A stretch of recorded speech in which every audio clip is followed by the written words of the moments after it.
से वहाँ से कुछ खास उम्मीद नहीं है, कमेंट्री अहम होगी। लेकिन ये बताइए कि इन्फोसिस के नतीजे कल आएंगे? और हमेशा ये चर्चा होती है, जब हम दोनों नतीजे आ जाती है तो हम तुलना भी करते हैं। इन्फोसिस क्या कुछ टीसीएस से बेहतर प्रदर्शन करती हुई दिखाई देगी, या वहाँ भी एक्सपेक्टेशन सेम है? राइट, सो ये है स्टॉक जो आज की ट्रेडिंग सेशन में इन्फोसिस के नतीजे थोड़े म्यूटेड रहेंगे टीसीएस के मुकाबले, ऐसा ही स्ट्रीट मान के चल रही है। एक्सपेक्टेशन है कि डॉलर रेवेन्यू $4,720 मिलियन आएगा, rupee revenue close to 38,850 and constant currency growth देखा जाए तो 0.6% का एक्सपेक्ट कर रहे हैं। सो देखा जाए तो जो गाइडेंस था कंपनी का वो 16.5% था पूरे साल के लिए। 9 मंथ्स में उन्होंने ऑलरेडी 18% किया है, तो Q4 का आस्क रेट काफ़ी कम है एंड स्ट्रीट यही मान के चल रही है बिकॉज ये सीजनली वीकेस्ट क्वार्टर है कंपनी के लिए, हम वो इम्पैक्ट देखेंगे। मार्जिन्स भी फ्लैट रहेंगे इस क्वार्टर 21.5% पे, क्योंकि टॉप लाइन ग्रोथ स्लो हुआ है और ऑल्सो जो ट्रैवल कॉस्ट है, वीज़ा कॉस्ट है, वो सब बढ़ गए हैं कंपनी का, तो उसका इम्पैक्ट आएगा। डील विंस काफ़ी डिसेंट रहे हैं, तो $2.5 बिलियन स्ट्रीट एक्सपेक्ट कर रहा है, बट की रहेगा कि आगे जाके FY24 के लिए क्या गाइडेंस है। ज़्यादातर स्ट्रीट मान के चल रही है कि 6 to 8% ग्रोथ गाइडेंस आएगा with a margin profile of around 21 to 22%.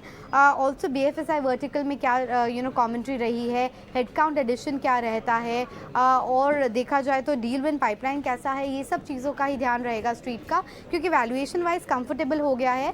21 times forward earnings पे ट्रेड कर रहा है Infosys versus 5-year average of around 23-24 times, but growth का major concern है IT कंपनीज के लिए इस बार।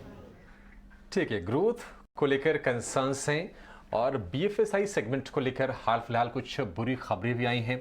जिस तरह से बैंकिंग क्राइसिस शुरू हुआ एसवीबी बैंक अमेरिका में, इसके बाद क्रेडिट स्विस स्विट्जरलैंड में, तो थोड़ी सी चिंताएं हैं ग्रोथ को लेकर। इसका अनुमान जाना था और वहाँ पे जो उम्मीदें लगाई जा रही हैं वहाँ पे ग्रोथ की तो उम्मीद है ही, कमेंट्री पे खास तौर से नज़र रहेगी। पर किरण, एक बार आपसे समझेंगे। देखिए, टीसीएस तो आज नतीजों से पहले थोड़ा सा पॉजिटिव है और इन्फोसिस में भी बहुत ज़्यादा बिकवाली नहीं देखने को मिली है। क्या राय रखते हैं आप? इन्फोसिस का टेक्निकल सेटअप अभी आपको कैसा लग रहा है?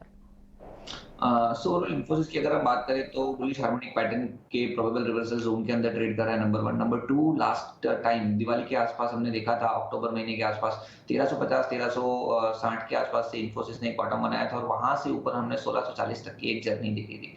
तो कहीं ना कहीं 1350 1370 का जो लेवल है वो काफी इंपॉर्टेंट लेवल है। दूसरी तरफ अगर आप इन्फोसिस के डेली चार्ट पे देखोगे तो एक ओवरसोल्ड टेरिटरी के अंदर से अभी न्यूट्रल जोन के अंदर निकला हुआ है, स्टॉक ट्रेड कर रहा है। कहीं ना कहीं 20 डेज मूविंग एवरेज के ऊपर ट्रेड कर रहा है और लास्ट पिछले 3-4 दिनों से अगर आप इसके वॉल्यूम से करें तो काफी अच्छे वॉल्यूम्स हो रहे हैं विद गुड डिलीवरी मार्किंग।